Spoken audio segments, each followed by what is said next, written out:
C'était attendu, Olaf Scholz a donc perdu son vote de confiance. Pas étonnant, sa majorité gouvernementale avait éclaté il y a quelques semaines. Le Parlement dissous, cela ouvre la voie des élections anticipées. Elles auront lieu le 23 février. Anne Maillet, on vous retrouve en direct de Berlin. Bonjour à vous.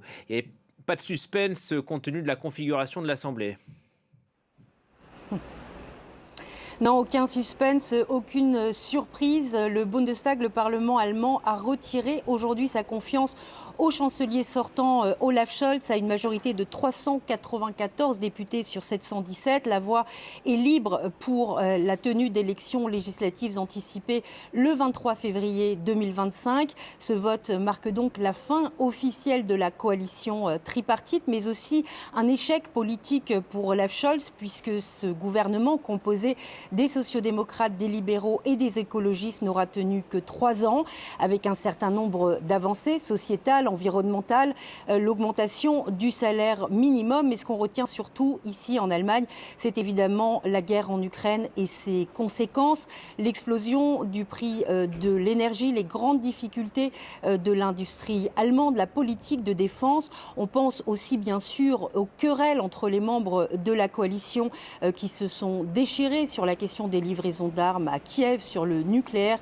et sur le budget qui a d'ailleurs finalement donné le coup de grâce à cette coalition. Une expérience ratée donc pour Olaf Scholz, qui entend toutefois bien se faire réélire comme il l'a répété aujourd'hui au Parlement, et ce malgré les déboires de sa première coalition. Et donc c'est le début de la campagne, elle va être express, Anne? Oui, il n'y a pas de temps à perdre, effectivement, puisque la campagne sera très courte, 69 jours, très exactement à compter d'aujourd'hui.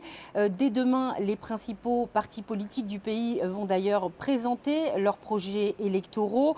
Le SPD et Olaf Scholz vont faire campagne pour plus de justice sociale et fiscale, comme en 2021 d'ailleurs, pour plus d'investissements dans les infrastructures et une réforme du frein à la dette pour financer tout ça. De son côté, la CDU, l'Union chrétienne-démocrate, présente un programme aux antipodes avec des allègements fiscaux pour les entreprises et sur les droits de succession. L'Union chrétienne-démocrate veut également revenir sur un certain nombre de réformes d'Olaf Scholz, et notamment la légalisation du cannabis et l'augmentation des allocations chômage. Alors Olaf Scholz, lui, espère évidemment que son statut de chancelier sortant lui permettra de regagner la confiance des Allemands, ce qui paraît très ambitieux au regard de son impopularité dans le pays. En tout cas, pour l'heure, le SPD est crédité d'environ 15 à 17% des intentions de vote, soit 2 fois moins que son rival de l'Union chrétienne-démocrate, Friedrich Merz, qui lui est crédité d'environ 30% des intentions de vote.